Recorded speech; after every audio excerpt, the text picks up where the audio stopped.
blame or forcing the perpetrator to pay for the damage. What is.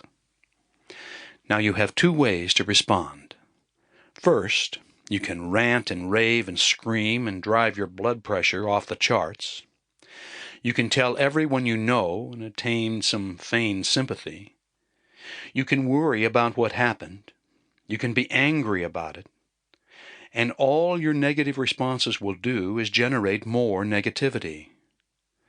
The anger, the hostility, and repetition of your soap opera will only result in more subconscious programming that will have to be balanced in the future through cause and effect, through karma. So, by responding this way, you compound your problem. You make it worse for yourself than it already is. But now you have a second way of responding. You find that your car is wrecked, and you say to yourself, well, I wish this hadn't happened, but I guess I'll just have to deal with it as calmly and efficiently as possible.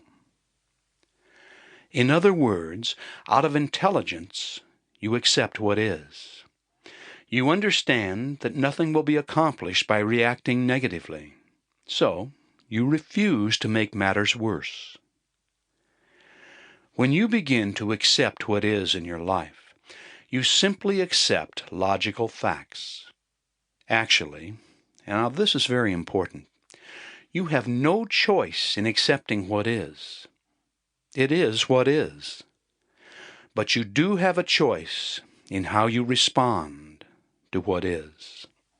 You can handle it or make it worse. To carry the concept a little farther, take a moment to think back to the last time you were upset with someone else. Go ahead, think back.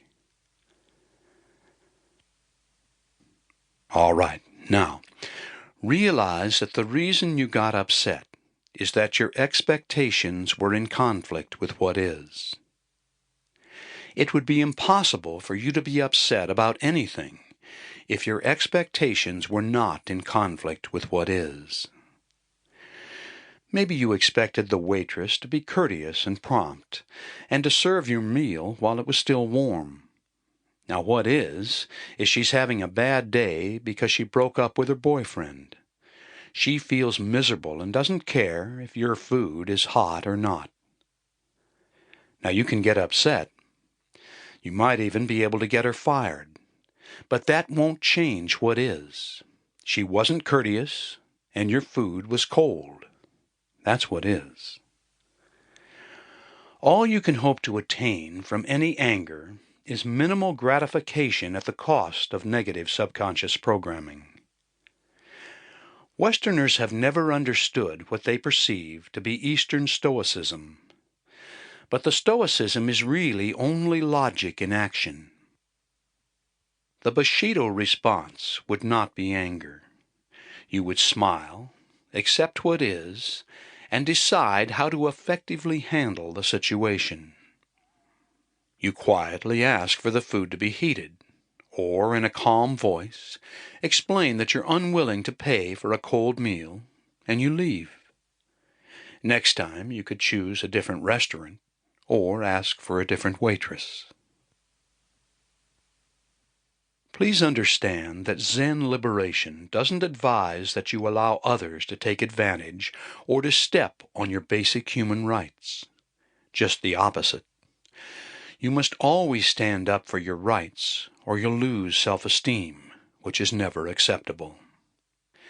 Zen liberation does advise that you consider all options before acting. Then, once you've decided on the best course of action, commit with nothing held back. Maybe it's your mate who made you angry. Again, your expectations are in conflict with what is. You expected your mate's approval, or you desired to control his or her actions. When your mate didn't live up to your expectations, giving you approval or control, you got angry. The question to ask yourself the next time you get angry is, where do I get the right to expect others to